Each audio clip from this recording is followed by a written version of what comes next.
ഈ വർഷത്തെ national award അംഗങ്ങൾക്ക് എല്ലാവർക്കും ആദ്യം നല്ലൊരു കയ്യടി കൊടുക്കട്ടെ. വേറെ ഒന്നല്ല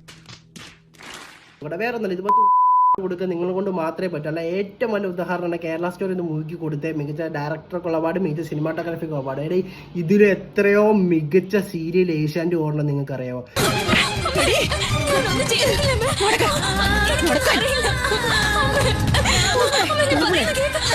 നിങ്ങൾ സിനിമയ്ക്കാ കൊടുത്തെങ്കിൽ നിങ്ങൾക്ക് ഇത് വേറെ ഇഷ്ടമായ സിനിമയ്ക്ക് കൊടുക്കുക. അല്ലെങ്കിൽ ഏറ്റവും വലിയ ഉദാഹരണം ആടുജീവിതം എന്ന് പറഞ്ഞൊരു മൂവി. അതിനകത്ത് സിനിമാറ്റോഗ്രാഫിൻ്റെ കാര്യത്തിൽ, ഡയറക്ഷൻ്റെ കാര്യത്തിലും ആക്ടിംഗ് ബേസിൻ്റെ കാര്യത്തിലാണെങ്കിൽ ആ സിനിമ മികച്ചെന്നൊരു സിനിമയാണ് ആ വർഷം. എന്തുകൊണ്ട് ആ സിനിമയ്ക്ക് നിങ്ങൾ സിനിമാറ്റോഗ്രാഫി അവാർഡ് കൊടുക്കാതെന്ന് എനിക്ക് ഒരു പിടിയും കിട്ടുന്നില്ല.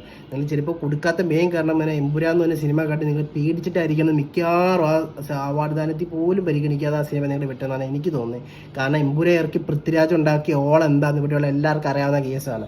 പിന്നെ നാച്ചുറൽ ആക്ടിങ്ങിൻ്റെ കാര്യം നിങ്ങൾ പറഞ്ഞല്ലോ. എടീ, സത്യം പറഞ്ഞാൽ ജവാൽ എവിടെ നാച്ചുറൽ ആക്ടിങ് ഉണ്ടായിട്ടാണ് നിങ്ങൾ ഷാരൂഖ് ഖാനെ കൊടുത്തത് എനിക്ക് ഒരു പിടിക്കില്ല.